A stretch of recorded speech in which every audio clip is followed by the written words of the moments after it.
এখন মাশরুম ভাজবো। কড়াইতে এই ফ্রাই প্যানে তেল দিয়ে দিয়েছি, কাঁচা লঙ্কা ভাজছি।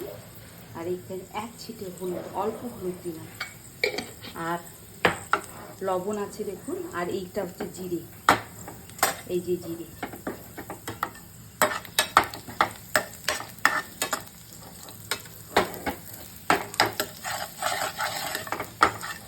এবার কি করবো জানেন, আজকে মাশরুম ভাজবো হালকা করে। দেখুন মাশরুমগুলোকে ধুয়ে কেটে নিয়েছি।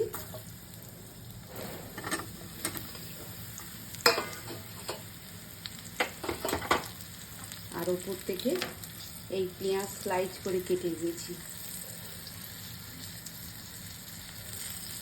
ধিমি আছে, এটাও ভাজবে। যত ধিমি আছে ভাজা যাবে না, তত টেস্টি হবে, খুব টেস্টি হবে।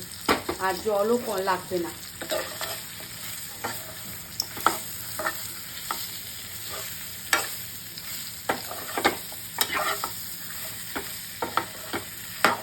তেলও একদম কম দিয়েছি।